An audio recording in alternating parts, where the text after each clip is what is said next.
नमस्कार दोस्तों, इस वीडियो में एसएससी जीडी के 5 फरवरी के थर्ड शिफ्ट के एग्जाम एनालिसिस के जीएस के प्रश्न देखेंगे। साथ में कुछ हिंदी के भी प्रश्न मिल चुके हैं, वो सभी प्रश्न देखेंगे। साथ के साथ इस भी वीडियो में आपको सेकेंड शिफ्ट और फर्स्ट शिफ्ट यानी तीनों शिफ्ट का आपको जीएस का पेपर मिल जाएगा। इसलिए जो लोग नए हैं चैनल को सब्सक्राइब जरूर कर लीजिएगा और वीडियो को लाइक कर दीजिएगा, ताकि आपको सभी एनालिसिस के वीडियो लगातार मिल सके। और कोई भी लोग जो कमेंट में ये नहीं बोलेगा ये पेपर जो फेक है, जो भी पेपर को फेक बोलेंगे वो उसको जो ब्लॉक कर दिया जाएगा, क्योंकि ये जो है पेपर मैंने खुद जो है जिस स्टूडेंट का एग्जाम था उसे मैंने लिया है, इसलिए कोई भी फेक मत बोलिएगा। चलिए क्वेश्चन पर आते हैं। फर्स्ट क्वेश्चन देखिए, रोजर बिन्नी का संबंध किस खेल से है? ये जो है क्रिकेट से संबंधित है। अगर बात करें, रोजर बिन्नी जो है वर्तमान में बीसीसीआई के अध्यक्ष है। उन्होंने भारत के पूर्व क्रिकेट टीम के कप्तान सौरव गांगुली से पद संभाला था। गांगुली ने 2019 से 22 तक बीसीसीआई के अध्यक्ष थे। बिन्नी टी20 विश्व कप से ठीक पहले भारतीय क्रिकेट कंट्रोल बोर्ड यानी बीसीसीआई के 36वें अध्यक्ष बने हैं और बीसीसीआई का गठन जो है 1928 में हुआ था। नेक्स्ट क्वेश्चन देखिए, क्रिकेटर यूसुफ पठान का संबंध बंगाल के किस संसदीय क्षेत्र से है? बहरामपुर लोकसभा क्षेत्र से संबंधित है। बंगाल के मुर्शिदाबाद जिले में बहरामपुर लोकसभा क्षेत्र से चुनावी मैदान में उतरकर यूसुफ पठान ने कांग्रेस के अधीर रंजन चौधरी को हरा दिया था। नेक्स्ट क्वेश्चन देखिए, गंगा नदी का उल्लेख ऋग्वेद में कितनी बार किया गया है? एक बार किया गया है। ऋग्वेद में गंगा नदी का उल्लेख एक बार किया गया है। ऋग्वेद में गंगा के अलावा यमुना नदी का भी उल्लेख मिलता है। ऋग्वेद में गंगा नदी का उल्लेख जान लीजिए। ऋग्वेद के 10वें मंडल के पुरुष सूक्त में गंगा का उल्लेख मिलता है। ऋग्वेद के 10.75 में नदी स्तुति में गंगा का उल्लेख मिलता है। नेक्स्ट क्वेश्चन देखिए, चिरऊ डांस किस राज्य में प्रचलित है? मिजोरम से संबंधित है। इसे मिजोरम के सबसे पुराने नृत्य रूप के रूप में भी जाना जाता है। इसे बांस नृत्य के नाम से जाना जाता है। चेवर किसी फसल की भरपूर पैदावार जैसे विशेष अवसरों पर 6 से 8 व्यक्तियों द्वारा जमीन पर क्षैतिज रूप से एक के ऊपर एक रखे गए बांस की डंडियों की एक जोड़ी को पकड़कर किया जाता है। नेक्स्ट क्वेश्चन देखिए, योजना आयोग के अध्यक्ष कौन होते हैं? प्रधानमंत्री होते हैं। योजना आयोग का गठन 15 मार्च 1950 को हुआ था। इसका मुख्यालय नई दिल्ली के योजना भवन में हुआ था। 13 अगस्त 2014 को योजना आयोग को भंग कर दिया गया। योजना आयोग में अर्थशास्त्र, उद्योग विज्ञान और सामान्य प्रशासन जैसे क्षेत्रों के विशेषज्ञ होते हैं। आयोग के पदेन सदस्यों में वित्त मंत्री, कृषि मंत्री, गृह मंत्री, स्वास्थ्य मंत्री, रसायन और उर्वरक मंत्री, सूचना प्रौद्योगिकी मंत्री, कानून मंत्री और मानव संसाधन विकास मंत्री और योजना राज्य मंत्री शामिल होते हैं। वर्तमान में जो है नीति आयोग कार्यरत है, इस बात को भी ध्यान रखिएगा।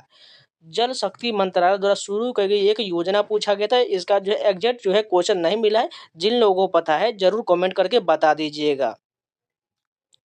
केंद्रीय जल शक्ति मंत्री श्री गजेंद्र सिंह शेखावत ने 9 मार्च 2024 को नई दिल्ली के एनडीएमसी कन्वेंशन सेंटर में जल शक्ति अभियान कैच द रेन अभियान के 5वें संस्करण का शुभारंभ किया। नारी शक्ति से जल शक्ति थीम वाले इस अभियान में जल संरक्षण और प्रबंधन में महिलाओं की अभिन्न भूमिका पर जोर दिया गया है। नेक्स्ट क्वेश्चन देखिए, वायुमंडलीय दाब से संबंधित एक प्रश्न पूछा गया है। इसका भी एग्जैक्ट क्वेश्चन नहीं मिला है। जिनको पता है कमेंट में बता दीजिएगा। अगर वायुमंडलीय दाब को मापा जाता है बैरोमीटर के द्वारा मापा जाता है। बैरोमीटर में पानी, हवा या पारा का इस्तेमाल किया जाता है। साधारण बैरोमीटर में पारे से भरी एक लंबी कांच की नली होता है। यह नली एक छोर पर बंद और दूसरे छोर पर खुला होता है। इस नली को पारे के पात्र में उल्टा रखा जाता है। नेक्स्ट क्वेश्चन देखिए, दृष्टिहीन क्रिकेट टूर्नामेंट 2022 किस देश ने जीता? भारत के द्वारा जीता गया था। अगर बात करें, विजेता टीम को 3 लाख रुपये और उप विजेता टीम को 1.5 लाख रुपये की नकद राशि प्रदान किया गया था। भारत ने लगातार तीसरी बार नेत्रहीन टी20 विश्व कप जीता है, बांग्लादेश को हराकर। नेक्स्ट क्वेश्चन देखिए, पोनुंग नृत्य किस राज्य में प्रचलित है? अरुणाचल प्रदेश में प्रचलित है। पोनुंग अरुणाचल प्रदेश का लोकप्रिय नृत्य है। यह आदि जनजाति से जुड़ा हुआ है। यह नृत्य आदि जनजाति के लिए एक महत्वपूर्ण धार्मिक उत्सव है। पोनुंग नृत्य के बारे में कुछ ज़्यादा जानकारी जान लेते हैं। यह नृत्य कटाई से पहले आयोजित होने वाला उत्सव में किया जाता है। ऐसा माना जाता है कि यह नृत्य समुदाय के लिए अच्छी फसल और समृद्धि लाता है। आदि जनजाति अपने कई पारंपरिक लोक नृत्यों के लिए जाना जाता है। अरुणाचल प्रदेश का एक और लोकप्रिय नृत्य टप्पू है। यह युद्ध नृत्य है जिसे मुखौटा नृत्य भी कहा जाता है। नेक्स्ट क्वेश्चन देखिए, अनुच्छेद 42 का संबंध पूछा गया था, ये किससे हो जाएगा? क्याम की न्याय संगत और मनोचित दशा तथा प्रसूति सहायता को उपबंध करता है। भारतीय संविधान के अनुच्छेद 36 से 51 तक राज्य के नीति निर्देशक तत्व यानी कि डीपीएसपी शामिल है। इन तत्वों को राज्य नीति निर्देशक सिद्धांत भी कहा जाता है और ये जो है आयरलैंड के संविधान से लिया गया है। अगर बात करें अनुच्छेद 38 फर्स्ट में सामाजिक आर्थिक और राजनीतिक न्याय की स्थापना करना।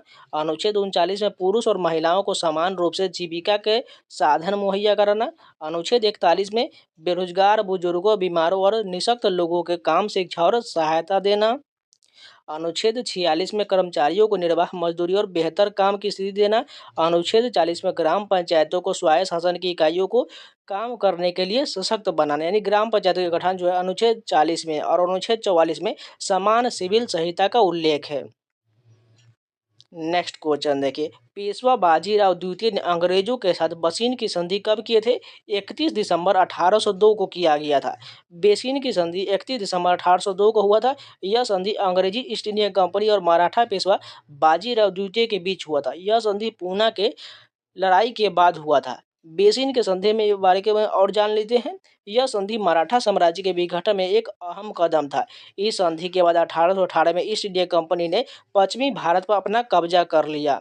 इस संधि के तहत पेशवा ने 6000 अंग्रेजी सैनिकों की टुकड़ी पूना में रखने का फैसला किया। इस संधि के तहत पेशवा ने गुजरात, ताप्ती, नर्मदा और तुंगभद्रा नदी के आसपास के इलाकों को राजस्व कंपनी को दे दिया। इस संधि के तहत पेशवा ने सभी यूरोपीय लोगों को नौकरी से हटाने का फैसला किया। इस संधि के तहत पेशवा ने सूरत और बड़ौदा पर अपना दावा छोड़ दिया। इस संधि के तहत पेशवा ने अंग्रेजों की सलाह से दूसरे देशों के संबंध बनाने का फैसला किया। नेक्स्ट क्वेश्चन देखिए, गतिज ऊर्जा से संबंधित जो है न्यूमेरिकल का टाइप पूछा गया था। अगर पूछा गया कि सूत्र पूछा जाए तो के ई बराबर हाफ एम बी स्क्वायर होता है, जहां पर एम वस्तु का द्रव्यमान, भी वस्तु का वेग और के ई जो है गतिज ऊर्जा होता है। और गतिज ऊर्जा की इकाई जूल होता है। जूल जो है मीटर स्क्वायर प्रति सेकेंड स्क्वायर मात्रा का एक अलग नाम हो जाएगा। अब चलिए हिंदी के कुछ प्रश्न मिले हैं वो भी देख लेते हैं। बिना वेतन के काम करने वालों को क्या कहा जाता है? उसे अवैतनिक कहा जाता है। नदी का पर्यायवाची पूछा गया था। बात करें नदी का पर्यायवाची क्या क्या हो जाएगा? सरिता, तरंगिनी, तटिनी, निर्झरी, आपगा, निम्नगा, कुलकंसा, वाहिनी, शैवालिनी और शैलजा हो जाएगा। और हिंदी का मैंने डिटेल वीडियो जो RW बुक से, इसके अलावा 2-3 वीडियो और जिक्र किया हुआ है, उसका मैराथन वीडियो आप जाके प्लेलिस्ट में देख लीजिएगा। उसका काम बन जाएगा, आपका हिंदी 20 में 20 आसानी से हो जाएगा। उसका प्लेलिस्ट बना हुआ है SSC GD हिंदी के नाम से, जरूर देख लीजिएगा। नेक्स्ट क्वेश्चन देखिए, दही का तत्सम पूछा गया। तो दही का तत्सम क्या होता है? दधी होता है। नेक्स्ट क्वेश्चन देखिए, संवैधानिक का प्रतिकूल पूछा गया था। संवैधानिक का प्रतिकूल क्या हो जाएगा? गैर संवैधानिक हो जाएगा। परलौकिक का विलोम पूछा गया था। परलौकिक का विलोम लौकिक हो जाएगा। अर्थ का विलोम पूछा गया था। अर्थ का विलोम इति हो जाएगा। और गद्यांश जो है राजा राम एवं राजा दशरथ से संबंधित प्रश्न था। इसको भी आसानी से सभी लोग कर लिए हैं। और अभी तक जो है सबसे ज़्यादा हार्ड जो है इसी शिफ्ट को बताया जा रहा है। 5 फरवरी का शिफ्ट थर्ड जो है सबसे ज़्यादा हार्ड पूछा जा रहा है, क्योंकि मैथ जो बहुत ज़्यादा कैलकुलेटिव प्रश्न इसमें पूछा गया है। साथ के साथ रीजनिंग के भी 3 से 4 प्रश्न में बहुत ज़्यादा टफ पूछा गया है। इसलिए यह शिफ्ट के जो है बहुत स्कोर जो कम आने वाला है। अब चलिए सेकेंड शिफ्ट के सभी प्रश्न देख लेते हैं। अब कुछ छूटे हुए प्रश्न जो है फर्स्ट शिफ्ट और सेकेंड शिफ्ट का है वो भी देख लेते हैं। शुंग वंश के अंतिम शासक देवभूति की हत्या कब किया गया था? 73 ईसा पूर्व में किया गया था।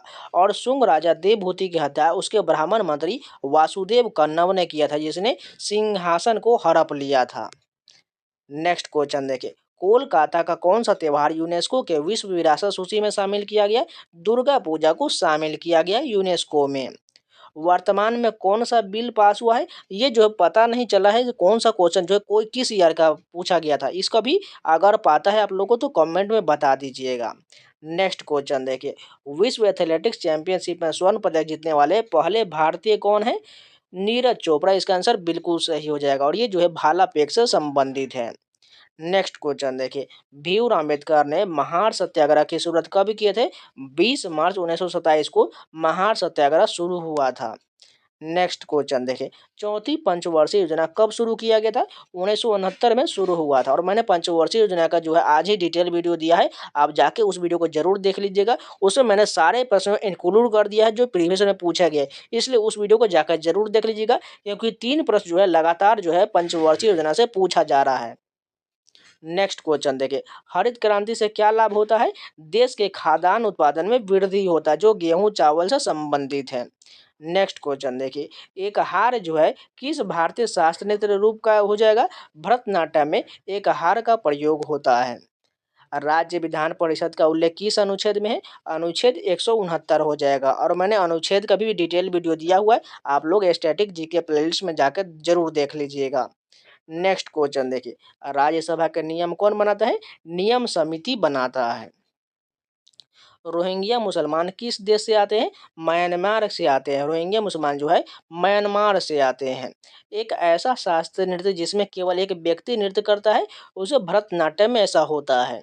और भरतनाट्यम किस राज्य का शास्त्रीय नृत्य है? तमिलनाडु का है। कौन सा राज्य नंदी पुरस्कार देता है? आंध्र प्रदेश सरकार द्वारा नंदी पुरस्कार प्रदान किया जाता है। सभा को भंग कौन कर सकता है? राष्ट्रपति के द्वारा लोकसभा को भंग किया जा सकता है। भारत के राष्ट्रपति लोकसभा को भंग कर सकते हैं। संविधान के अनुच्छेद 85(2)(b) में इस बात का प्रावधान है। राष्ट्रपति मंत्रिमंडल की सलाह पर लोकसभा को भंग कर सकते हैं। लोकसभा के बारे में कुछ और बात जान लीजिए। लोकसभा का कार्यकाल 5 साल का होता है। लोकसभा को भंग करने का अधिकार राष्ट्रपति के पास होता है। राष्ट्रपति संसद के किसी भी सदन को बुलाने या स्थगित करने का अधिकार भी रखते हैं। लोकसभा को भंग करने का फैसला मंत्रिमंडल की सलाह पर राष्ट्रपति लेते हैं। नेक्स्ट क्वेश्चन देखिए, द्रौपदी मुर्मू राष्ट्रपति बनने से पहले किस राज्य की राज्यपाल थी? अगर पूछा जाए तो ये झारखंड हो जाएगा। अगर बात करें द्रौपदी मुर्मू ओडिशा के मयूरभंज जिले के रायगढ़ रंगपुर की एक आदिवासी नेता है। द्रौपदी मुर्मू एक मृदुभाषी नेता है जिन्होंने अपनी कड़ी मेहनत से ओडिशा की राजनीति में अपनी जगह बनाई और 2022 में राष्ट्रपति चुनाव जीतने के बाद वह सर्वोच्च पद पर आसीन होने वाली पहली आदिवासी और दूसरी महिला बन गई। नेक्स्ट क्वेश्चन देखिए, पद्मश्री 2024 से संबंधित पूछा गया था, जो सम्मानित किस खिलाड़ी को किया गया था? ये एग्जैक्ट तो इसका आंसर नहीं मिला है, लेकिन अब यहाँ पर जान लीजिए कौन कौन खिलाड़ी को दिया गया था। और रोहन बोपन्ना जो टेनिस से संबंधित है, जोसन चिन्नप्पा स्क्वैश के खिलाड़ी है, उदय विश्वनाथ देशपांडे मलखम्ब के खिलाड़ी हैं, गौरव खन्ना बैडमिंटन के खिलाड़ी है, सत्येंद्र सिंह लोहिया तैराकी के खिलाड़ी हैं, पूर्णिमा महतो ये तीरंदाजी की खिलाड़ी है, और हरविंदर सिंह ये हॉकी खिलाड़ी। इन सभी को 2024 में पद्मश्री से सम्मानित किया गया था। जनगणना 2011 के अनुसार महिला साक्षरता दर एवं पुरुष साक्षरता दर में सर्वाधिक अंतर किस राज्य का था? राजस्थान बिल्कुल सही हो जाएगा, क्योंकि मैंने जो उस वीडियो में गलत कर दिया था, इसलिए आप लोग दिल से सॉरी मांगते हैं। यहाँ पर राजस्थान बिल्कुल सही हो जाएगा। यहाँ पर जो है क्वेश्चन मुझे सही से मिला नहीं था, इसलिए यहाँ पर पुरुष साक्षरता और महिला साक्षरता में अंतर पूछा गया, इसलिए राजस्थान बिल्कुल सही हो जाएगा। अगर बात करें साल 2011 की जनगणना के मुताबिक भारत की साक्षरता दर 74.04% था। इस दर में पुरुषों की साक्षरता दर 82.14% है और महिलाओं की साक्षरता दर 65.46% था। साल 2011 की जनगणना से जुड़ी कुछ और बात जान लीजिए। साल 2011 की जनगणना भारत की 15वीं जनगणना था। साल 2011 की जनगणना का आदर्श वाक्य हमारी जनगणना हमारा भविष्य था। साल 2011 की जनगणना के मुताबिक केरल में साक्षरता दर सबसे ज़्यादा था।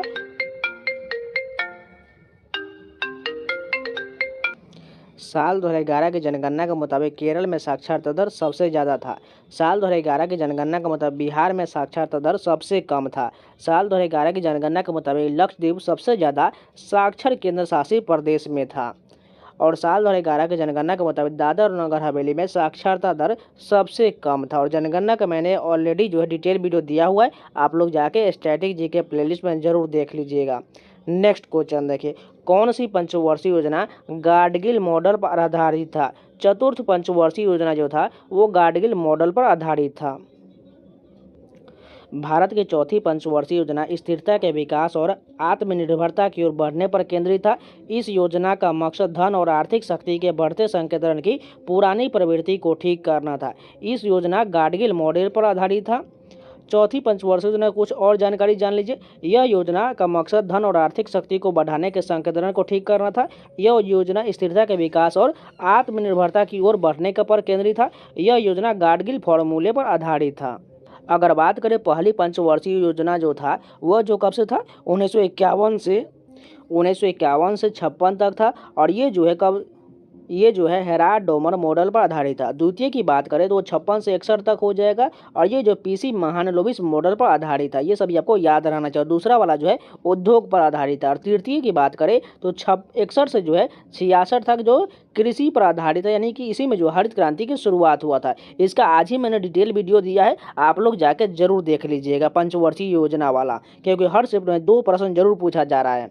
नेक्स्ट क्वेश्चन देखिए, दादा साहेब फाल्के पुरस्कार से संबंधित एक प्रश्न पूछा गया है। यहाँ पर जो डेट नहीं दिया गया 2024 का पूछा गया कि 2023 का पूछा गया। अगर 2024 की बात करें तो मिथुन चक्रवर्ती को सम्मानित किया गया है। यह पुरस्कार उन्हें 8 अक्टूबर 2024 को राष्ट्रपति द्रौपदी मुर्मू ने दिया था। अगर 2023 की पूछा जाए तो वाहिदा रहमान हो जाएगा।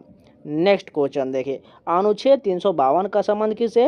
राष्ट्रीय आपातकाल से हो जाएगा। यह राष्ट्रपति के यह समाधान हो जाए कि कोई गंभीर आपात विद्यमान है जिसे भारत या उसके राज्य क्षेत्र के किसी भाग सुरक्षा, युद्ध या बाह्य आक्रमण या आंतरिक अशांति के कारण खतरे में है, तो उद्घोषणा कर सकता है, यानी कि राष्ट्रीय आपातकाल लगा सकता है। अगर बात करें अनुच्छेद 356 में क्या है, उसके ये जो है इसमें राष्ट्रपति शासन का उल्लेख है, और अनुच्छेद 360 में जो है वित्तीय आपातकाल का उल्लेख किया गया है। और मैंने अनुच्छेद का डिटेल वीडियो दिया हुआ है, आप जाके प्लेलिस्ट में देख लीजिएगा।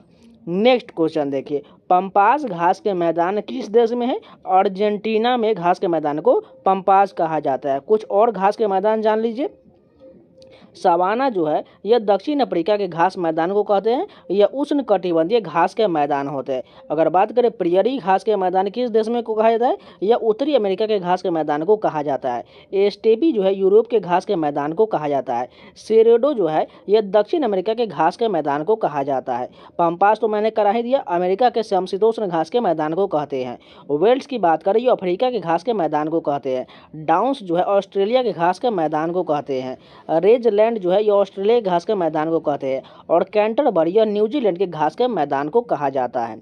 नेक्स्ट क्वेश्चन देखिए, एक जो है सत्रिय नृत्य के प्रतिपादक से प्रश्न था। एग्जैक्ट ये क्वेश्चन सही नहीं है, लेकिन आप जान लीजिए सारोदी सकिया जो है सत्रिय नृत्य की प्रतिपादक, और मैंने लोक नृत्य का बहुत सारे वीडियो दिया हुआ है, आप जाकर जरूर प्लेलिस्ट में देख लीजिएगा। कुछ इंपॉर्टेंट और जान लीजिए, भरतनाट्यम की प्रतिपादक उर्मिला सत्यनारायणन है।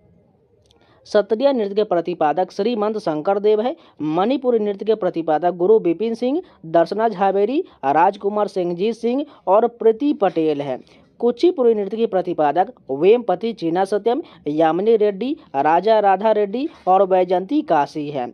मोहिनी अट्टम नृत्य की प्रतिपादक कलामंडलम छेमवती, सुनंदा नायर, भारती शिवाजी और मैथिक देविका है। नेक्स्ट क्वेश्चन देखिए, पहली पंचवर्षीय योजना कब लागू किया गया था? 1951 से 56 तक लागू किया गया था, और मैंने आज ही डिटेल वीडियो दिया है, उसको जाकर जरूर देख लीजिएगा। आपके सारे पंचवर्षीय योजना से रिलेटेड सारे क्वेश्चन क्लियर हो जाएगा। भारत की पहली पंचवर्षीय योजना 1951 से लेकर 56 के बीच तक चला था। इस योजना को भारत के पहले प्रधानमंत्री जवाहरलाल नेहरू ने संसद में पेश किया था। पहली पंचवर्षीय योजना से जुड़ी कुछ खास बात जान लेते हैं। यह योजना भारत की पहली पंचवर्षीय योजना था। इस योजना को भारत के पहले प्रधानमंत्री जवाहरलाल नेहरू ने संसद में पेश किया था। भारत की कुछ और पंचवर्षीय योजना, दूसरी पंचवर्षीय योजना 1956 से लेकर 1960-61 तक था।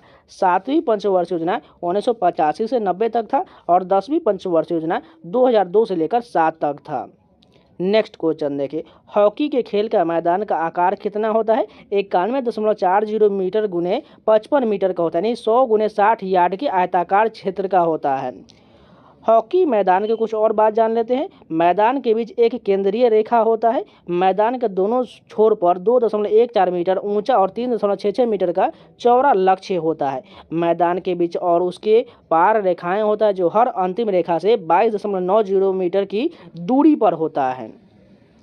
पेनाल्टी स्पॉट, जिसे स्ट्रोक मार्क भी कहते हैं, 0.15 मीटर व्यास का एक सॉफ्ट स्पॉट होता है। पेनाल्टी स्पॉट हर गोल के केंद्र से 6.40 मीटर की दूरी पर होता है। मैदान की सीमा टर्फ पर चिन्हित होता है। छोटी रेखाओं को ब्लैक बैक लाइन कहा जाता है। मैदान में एक मिड लाइन से 2 बराबर हिस्सों में बांटा जाता है। हर हाफ को 23 मीटर लाइन से बांटा जाता है। नेक्स्ट क्वेश्चन देखिए, टाइम आउट किस खेल से संबंधित है? यह क्रिकेट से संबंधित है। क्रिकेट में टाइम आउट जो है एक अनोखा आउट होने का तरीका है तब होता है जब नया बल्लेबाज विकेट गिरने या किसी खिलाड़ी के रिटायर हट होने के बाद तय समय में क्रीज पर नहीं पहुंच पाता है। अगर वह समय पर अगली गेंद खेलने के लिए तैयार नहीं होता है तो उसे टाइम आउट दे दिया जाता है। एंजेलो मैथ्यूज अंतर्राष्ट्रीय क्रिकेट में टाइम आउट होने वाले पहले खिलाड़ी बन गए और वह श्रीलंका बल्लेबाज एंजेलो मैथ्यूज अंतर्राष्ट्रीय क्रिकेट में टाइम आउट होने वाले पहले खिलाड़ी बन गए। नेक्स्ट क्वेश्चन देखते हैं, कच्छ का रण उत्सव किस महीने में मनाया जाता है? ये जो है नवंबर से फरवरी के बीच में मनाया जाता है और यह गुजरात में मनाया जाता है। कच्छ का रण उत्सव हर साल नवंबर से फरवरी के बीच मनाया जाता है। यह उत्सव गुजरात पर्यटन द्वारा आयोजित किया जाता है। साल 2024 में यह उत्सव 1 नवंबर से 20 फरवरी तक मनाया जाएगा। रण उत्सव के बारे में कुछ और बात जान लेते हैं। रण उत्सव को कच्छ के रण महोत्सव या कच्छ उत्सव के नाम से जाना जाता है। यह उत्सव सफ़ेद रेगिस्तान के किनारे मनाया जाता है। इस उत्सव में जो है नृत्य और पारंपरिक सांस्कृतिक कार्यक्रम होता है। इस उत्सव में ऊंट सफारी भी किया जाता है। इस उत्सव में लाइट टेंट लगाया जाता है। इस उत्सव में कुछ पारंपरिक हस्तशिल्प, बंदरी, साड़ियाँ और आभूषण भी बेचे जाते हैं। इस उत्सव में ऐतिहासिक स्थल, वन्य जीवन अभयारण्य, संग्रहालय, महल और किले देखे जा सकते हैं। नेक्स्ट क्वेश्चन देखें, प्रधानमंत्री किसान सम्मान निधि योजना की शुरुआत कब किया गया था? इसकी बात करें तो ये 1 दिसंबर 2018 से शुरू किया गया था। प्रधानमंत्री किसान सम्मान निधि योजना की शुरुआत 1 दिसंबर 2018 को हुआ। इस योजना के तहत छोटे और सीमांत किसानों को सालाना 6,000 रुपये दिए थे और यह रकम 3 किस्तों में दिया जाता है। नेक्स्ट क्वेश्चन है, किस राज्य की साक्षरता दर सर्वाधिक है? सभी को पता है, केरल हो जाएगा। नेक्स्ट क्वेश्चन देखें, चंद्रगुप्त मौर्य की माता का नाम पूछा गया था तो मूरा हो जाएगा। अब चलिए हिंदी के कुछ प्रश्न मिले वो भी देख लीजिए। छप्पर फाड़ के देना मुहावरे का अर्थ पूछा गया था, यानी किसी वस्तु का अचानक अधिक मात्रा में मिल जाना।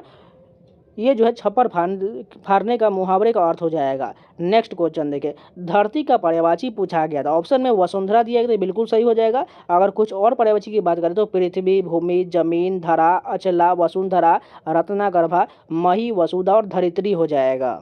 फर्स्ट क्वेश्चन देखिए, अमृतसर की संधि कब हुआ था? अगर बात करें अमृतसर की संधि तो ये 25 अप्रैल 1809 को हुआ था। अमृतसर की संधि 25 अप्रैल 1809 को हुआ था। यह संधि ब्रिटिश ईस्ट इंडिया कंपनी और पंजाब के सिख राज्य के प्रमुख महाराजा रणजीत सिंह के बीच हुआ था। इस संधि का मकसद अगर अंग्रेज फ्रांस भारत पर हमला करता था तो महाराजा रणजीत सिंह का समर्थन हासिल करना था। अमृतसर संधि के बारे में कुछ और बात जान लीजिए। इस संधि में चार्ल्स टी मेटकॉप ने ब्रिटिश इंडिया कंपनी का प्रतिनिधित्व किया था। महाराजा रणजीत सिंह सिख साम्राज्य के संस्थापक थे। इस संधि के तहत महाराजा रणजीत सिंह ने सतलुज नदी को अपना सीमा बनाया था। महाराजा रणजीत सिंह मालवा सिखों को अपने राज्य में शामिल करना चाहते थे। नेक्स्ट क्वेश्चन देखिए, गांधी इरविन समझौता कब हुआ था? इसी से रिलेटेड प्रश्न था। 5 मार्च 1931 को गांधी इरविन समझौता हुआ था। यह जो है महात्मा गांधी और भीमराव अम्बेडकर के बीच हुआ, गांधी और इरविन के बीच हुआ था, जो भारत के तत्कालीन वायसराय लॉर्ड इरविन के बीच हुआ था। यह समझौता लंदन में द्वितीय गोलमेज सम्मेलन में हुआ था। वहीं अगर पूना पैक्ट पूछ दिया जाए तो 1932 में हुआ था। यह महात्मा गांधी और भीमराव अम्बेडकर के बीच हुआ था।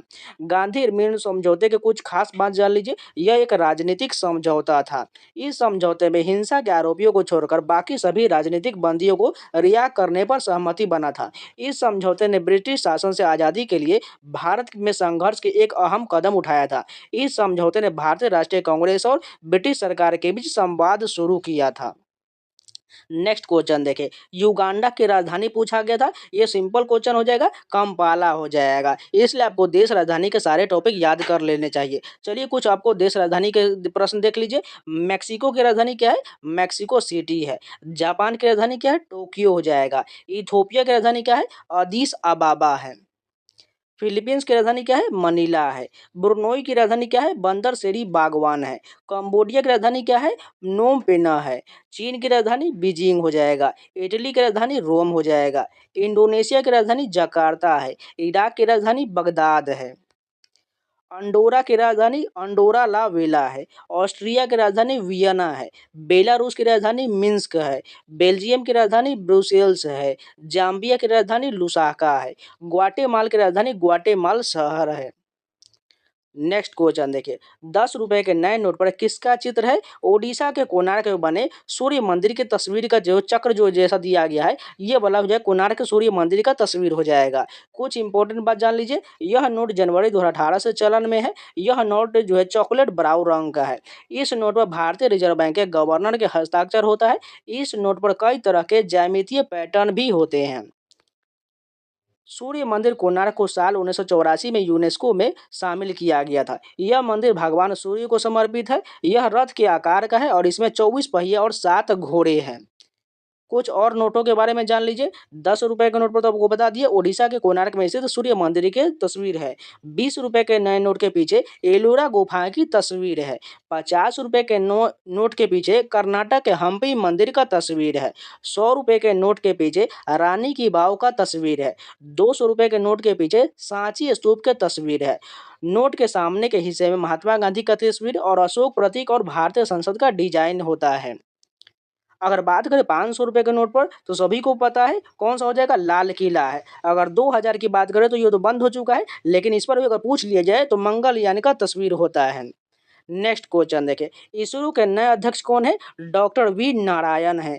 अगर बात करें प्रतिष्ठित वैज्ञानिक डॉक्टर वी नारायण ने 13 जनवरी 2025 को दोपहर को अंतरिक्ष विभाग के सचिव, अंतरिक्ष आयोग के अध्यक्ष और इसरो के अध्यक्ष का पदभार ग्रहण किया है। इसरो का गठन 15 अगस्त 1969 को किया गया था तथा अंतरिक्ष प्रौद्योगिकी का उपयोग करने के लिए विस्तारित भूमिका के साथ इंस्कोपार की जगह लिया था। देखिए, इसमें कुछ प्रश्न जो है आपको डायरेक्ट वो प्रश्न नहीं हो सकते, लेकिन उसी से रिलेटेड प्रश्न जरूर हो जाएंगे, क्योंकि ये स्टूडेंट के द्वारा भेजा गया है। मैं आपको लास्ट में उसका नाम भी बता दूंगा और उसका मैसेज भी दिखा दूंगा। नेक्स्ट क्वेश्चन देखिए, होजागिरी नृत्य किस राज्य का है? सभी को पता है, मैंने बहुत बार कराए हुए, त्रिपुरा का हो जाएगा। अगर बात करें, होजागिरी त्रिपुरा राज्य का एक लोक नृत्य है। यह नृत्य रियांग समुदाय की महिलाएं और युवा लड़कियां करती है। इस नृत्य में महिलाएं मिट्टी के घड़े पर संतुलन बनाते हुए गाती और सिर पर बोतल या मिट्टी का दीपक लहराती है। इस नृत्य में शरीर का सिर्फ निचला हिस्सा हिलता है। होजागिरी नृत्य से जुड़ी कुछ का खास बात जान लीजिए। होजागिरी नृत्य में एक टीम में 4 से 6 लोग होते हैं। इस नृत्य में महिलाएं बांस की बांसुरी और बांस की झांझ जैसे संगीत वाद्य यंत्रों का इस्तेमाल करती है। रियांग महिलाएं काले रंग का पचरा और रिया पहनती है। रियांग महिलाएं सिक्कों की अंगूठी पहनती है। होजागिरी नृत्य होजागिरी त्योहार या दुर्गा पूजा की पूर्णिमा की रात को किया जाता है। इस नृत्य के जरिए पूरे हुक या झूम खेती का प्रदर्शन किया जाता है। नेक्स्ट क्वेश्चन देखिए, मूल कर्तव्य की संख्या पूछा गया था, तो 11 मूल कर्तव्य हो जाएगा। और इसे जो है कब शामिल किया गया था? 42वें संविधान संशोधन 1976 में शामिल किया गया था। भारतीय संविधान के अनुच्छेद 51A में 11 मौलिक कर्तव्य हैं वर्णन किया गया है, जिनमें 10 को स्वर्ण सिंह समिति की सिफारिश पर 1976 में 42वें संविधान संशोधन अधिनियम के द्वारा जोड़ा गया था और बाद में वर्ष 2002 में 86वें संविधान संशोधन के द्वारा 11वां मौलिक कर्तव्य जोड़ा गया। मौलिक कर्तव्य को तत्कालीन यूएसएसआर यानी कि रूस के संविधान से उधार लिया गया है। इसका उद्देश्य सभी नागरिकों को देशभक्ति की भावना को बढ़ावा देना और भारत की एकता को बनाए रखने के लिए नैतिक दायित्व लागू करना है। अब अब चलिए टोटल 11 मौलिक कर्तव्य देख लीजिए, क्योंकि आगे के शिफ्टों में जरूर पूछा जाएगा। अनुच्छेद 51A में किसका उल्लेख है? संविधान का पालन करना तथा उसके आदर्श संस्था राष्ट्रीय ध्वज और राष्ट्रगान का आदर करना है। 51A के बी में क्या उल्लेख है? उन महान आदर्शों को संजोए रखना और उनका पालन करना जिन्होंने हमारी राष्ट्रीय स्वतंत्रता संग्राम को प्रेरित किया है। नेक्स्ट देखिए, अनुच्छेद 51C में किसका उल्लेख है? अनुच्छेद 51C की बात करें तो इसमें जो है भारत की संप्रभुता, एकता और अखंडता को बनाए रखना और उसकी रक्षा करना है। अनुच्छेद 51A के डी में देश की रक्षा करना तथा आह्वान किए जाने पर राष्ट्रीय सेवा करना। अनुच्छेद 51A के ई में भारत के सभी लोगों के बीच धार्मिक, भाषाई, क्षेत्रीय या सांप्रदायिक भेदभाव के ऊपर उठकर सद्भाव और समान भाईचारे की भावना को बढ़ावा देना, महिलाओं की गरिमा के विरुद्ध अपमानजनक प्रथाओं का त्याग करना। नेक्स्ट देखिए, अनुच्छेद 51A के एफ में हमारे मिश्रित संस्कृति की समृद्ध विरासत को महत्व देना और संरक्षित करना है। अनुच्छेद 51 के जी में वन, झील, नदियों और वन्य जीव सहित प्राकृतिक पर्यावरण की रक्षा, सुधार करना तथा जीवित प्राणियों के प्रति दया रखना। अनुच्छेद 51A के एच में वैज्ञानिक दृष्टिकोण, मानवतावाद तथा जिज्ञासा एवं सुधार की भावना का विकास करना। अनुच्छेद 51A के आई में सार्वजनिक संपत्ति की सुरक्षा करना और हिंसा का परित्याग करना। अनुच्छेद 51A के जे में व्यक्तिगत और सामूहिक गतिविधि के सभी क्षेत्र में उत्कृष्टता की ओर प्रयास करना ताकि राष्ट्र निरंतर प्रयास और उपलब्धि के उच्च स्तर तक पहुंच सके। अनुच्छेद 51 1 में यदि कोई माता पिता या संरक्षक अपने बच्चे जैसा भी मामला हो 6 से 14 वर्ष की आयु के बीच के बच्चों को शिक्षा का अवसर प्रदान करेगा। नेक्स्ट क्वेश्चन देखिए, काराकोरम दर्रा से संबंधित एक प्रश्न पूछा गया था। अगर पूछा जाए कहाँ स्थित है, ये तो जम्मू कश्मीर में है। कुछ इंपॉर्टेंट बात जान लीजिए। काराकोरम दर्रा काराकोरम पर्वतमाला में भारत के जम्मू कश्मीर राज्य और जनवादी गणतंत्र चीन द्वारा नियंत्रित शिनजियांग प्रदेश के बीच मीटर की ऊंचाई पर स्थित एक पहाड़ी दर्रा है। यह लद्दाख के लेह शहर और तारिम द्रोणी के यारकन क्षेत्र के बीच एक प्राचीन व्यापारिक मार्ग का सबसे ऊंचा स्थान है। कुछ इंपॉर्टेंट जान लीजिए दर्रा। भारत के कुछ प्रमुख दर्रे उनके राज्य जान लीजिए। बनिहाल दर्रा जम्मू कश्मीर में है। बारालाचला दर्रा हिमाचल प्रदेश में है। बोमडीला दर्रा अरुणाचल प्रदेश में है। दीपू दर्रा अरुणाचल प्रदेश में है। हल्दी घाटी दर्रा राजस्थान में है। जेलेबला दर्रा सिक्किम में है।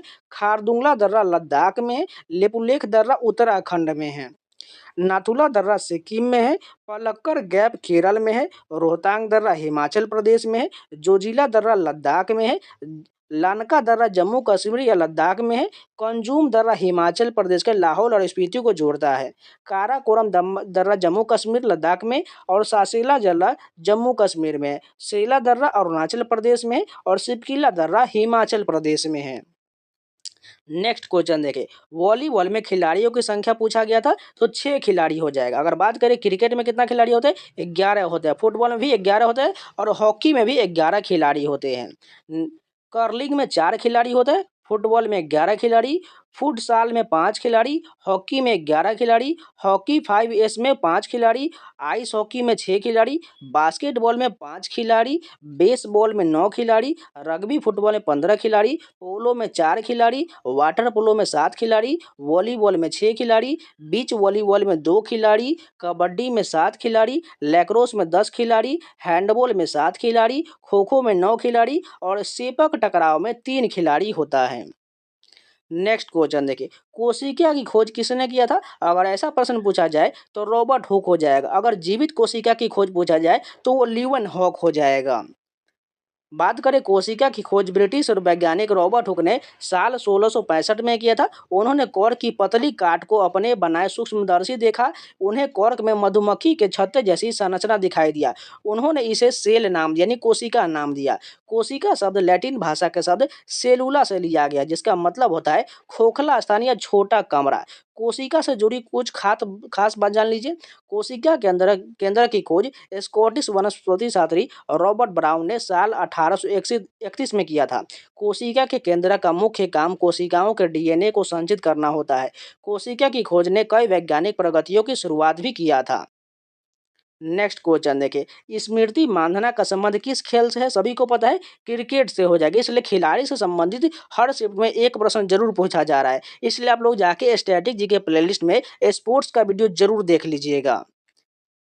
नेक्स्ट क्वेश्चन देखिए, एक जो है क्रिकेट में मैच में टॉस होने के बाद विपक्ष खिलाड़ियों से संबंधित प्रश्न था। ये अधूरा प्रश्न है, इसको अगर जिन लोगों को पता है कमेंट में जरूर बता दीजिएगा, आपको नेक्स्ट शिफ्ट में जरूर मिल जाएगा।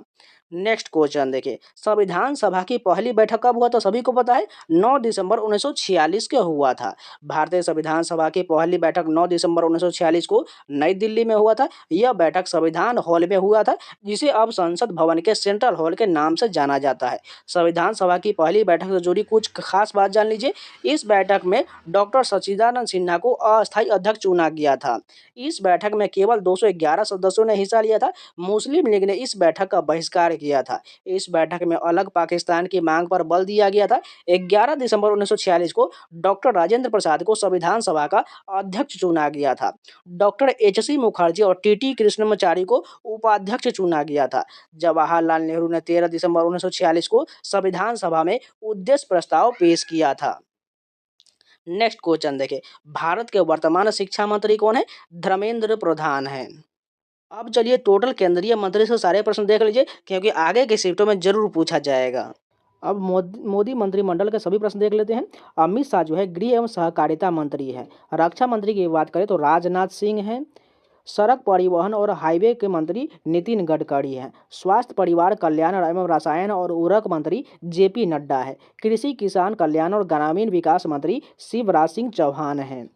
वित्त और कॉरपोरेट मामलों के मंत्री निर्मला सीतारमण है। विदेशी मामलों के मंत्री एस जयशंकर है। आवास, शहरी मामले एवं ऊर्जा मंत्री मनोहर लाल खट्टर है। भारी उद्योग और इस्पात मंत्री एच.डी. कुमार स्वामी हैं। कॉमर्स और इंडस्ट्री के मंत्री पीयूष गोयल हैं। शिक्षा मंत्री धर्मेंद्र प्रधान है। सूक्ष्म लघु और मध्यम उद्योग के मंत्री जीतन राम मांझी है। पंचायती राज, फिशरीज, पशुपालन और डेयरी मंत्री ललन सिंह हैं। पोर्ट, शिपिंग और जलमार्ग मंत्री सर्बानंद सोनोवाल है। सामाजिक न्याय एवं अधिकारिता मंत्री डॉक्टर वीरेंद्र खटीक है। नागरिक उड्डयन मंत्री राम मोहन नायडू है। उपभोक्ता मामले, खाद्य, पीडीएस, नवीन और नवीकरण ऊर्जा मंत्री प्रहलाद जोशी है। आदिवासी मामलों के मंत्री जुएल ओरांव है। कपड़ा मंत्री गिरिराज सिंह है। रेल, सूचना प्रसारण, इलेक्ट्रॉनिक और सूचना प्रौद्योगिकी मंत्री अश्विनी वैष्णव है। संचार, पूर्वोत्तर क्षेत्र के विकास के मंत्री ज्योतिराज सिंधिया है। पर्यावरण, वन, जलवायु परिवर्तन के मंत्री भूपेंद्र यादव है। संस्कृति एवं पर्यटन मंत्री की बात करें तो गजेंद्र सिंह शेखावत है। महिला एवं बाल विकास मंत्री अन्नपूर्णा देवी है। संसदीय कार्य एवं अल्पसंख्यक मामलों के मंत्री किरण रिजिजू है।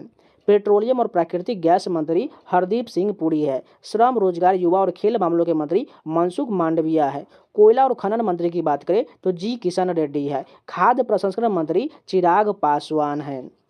जल शक्ति के मंत्री सी.आर. पाटिल हैं। अब चलिए हिंदी के भी कुछ प्रश्न मिले, वो फटाफट देख लीजिए। आग लगाना मुहावरे का अर्थ पूछा गया था। इसका मतलब होता है झगड़ा करना या क्रोध भड़काना या नष्ट होना हो जाएगा। नेक्स्ट क्वेश्चन देखिए। अमर का विलोम पूछा गया था। अमर का विलोम क्या हो जाएगा? मरते हो जाएगा।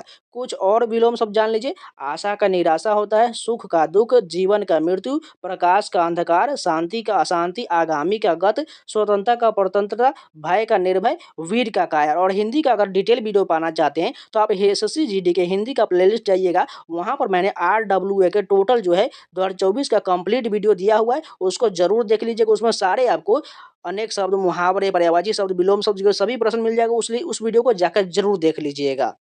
नेक्स्ट क्वेश्चन देखिए। गंगा का पर्यायवाची पूछा गया था। अगर बात करें गंगा का पर्यायवाची क्या होता है? भागीरथी, जाह्नवी, त्रिपथगा, विष्णुपाद, शूरसरिता, नर्मदा, कावेरी, ब्रह्मतीर्थ, गंडोपायनी, अलकनंदा, उसके साथ मंदाकिनी, देवनदी, विष्णुपदी, विष्णुपगा, देवपगा, ध्रुवनंदा, शूरसरी, अमरतरंगी, नदीश्वरी हो जाएगा। अगर बात और ये सारे क्वेश्चन जो है गौरव कुमार द्वारा शेयर किया गया। यहाँ पर टाइम भी दे सकते हैं, 10:44 में ये शेयर किया गया है। एग्जाम सेंटर से ही शेयर किया गया है। ये सभी प्रश्न जो है ये किसी स्टूडेंट को द्वारा शेयर किया गया, इसलिए आप इसे फेक नहीं मानिएगा, क्योंकि ये सारे प्रश्न जो है मैं किसी स्टूडेंट द्वारा दिया जाता है तभी कराता हूँ। बाकी आप सभी आप चेक कर सकते हैं, जाके आप एनालिसिस का वीडियो देख लीजिए, बहुत सारे आपको फेक वीडियो मिल जाएंगे।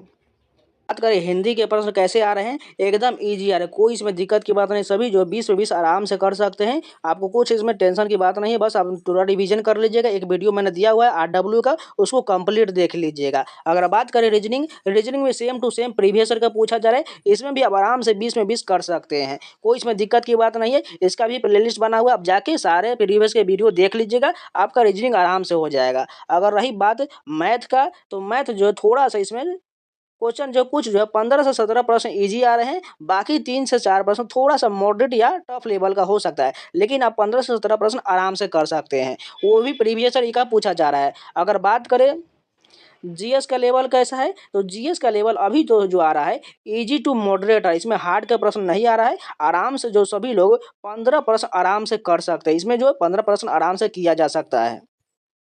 बाकी जो है 4 से 5 प्रश्न तक करंट अफेयर का पूछा जा रहा है। इसलिए करंट अफेयर का मैंने पीडीएफ ऑलरेडी दिया हुआ है टेलीग्राम पर, और टेलीग्राम चैनल से जरूर जुड़ जाइएगा। वहां पर आपको सारे पीडीएफ भी मिलता है। देखिए जब भी एनालिसिस होता है तो आप ही लोग क्वेश्चन शेयर करते, तो वही हम कराते हैं। जब तक आप शेयर नहीं कीजिएगा तो कैसे कराया जाएगा? इसलिए भी जो भी लोग एनालिसिस के वीडियो देखते हैं, टेलीग्राम चैनल से जुड़ जाइएगा। वहाँ पर आपको मैं जो है एग्जाम खत्म होने के बाद एक जो लिंक डालते हैं, वहां पर आप उस क्वेश्चन को शेयर कर सकते हैं। जब तक आप लोग क्वेश्चन शेयर नहीं कीजिएगा तो वीडियो कैसे मिलेगा? इसलिए इस बात को ध्यान रखिएगा। जिनका भी जिस दिन एग्जाम है, अपना क्वेश्चन एग्जाम होने के बाद जरूर शेयर कर दीजिएगा। जो लोग नए हैं चैनल को सब्सक्राइब जरूर कर लीजिएगा और वीडियो को लाइक कर दीजिएगा। इसी प्रकार आपको सारे एनालिसिस के वीडियो मिलते रहेंगे, और प्लेलिस्ट में जाकर आप सारे वीडियो को जरूर देखते रहिएगा। तो चलिए मिलते हैं नए वीडियो के साथ, तब तक के लिए जय हिंद। तो ये जितने भी सभी प्रश्न थे फर्स्ट शिफ्ट के, सेकंड शिफ्ट के, थर्ड शिफ्ट के, सभी कंप्लीट हो गया। अगर आप लोग को वीडियो पसंद है तो लाइक ज़रूर कर दीजिएगा। अगर नहीं है तो चैनल को सब्सक्राइब जरूर कर लीजिएगा, जिससे आपको एनालिसिस के वीडियो लगातार मिल सके। और इन सभी का पीडीएफ आपको टेलीग्राम चैनल मिल जाएगा। टेलीग्राम का लिंक वीडियो को डिस्क्रिप्शन बॉक्स में दिया गया है, जाकर ज्वाइन जरूर कर लीजिएगा, जिससे आपको पीडीएफ मिल सके। तो चलिए मिलते हैं नए वीडियो के साथ, तब तक के लिए जय हिंद।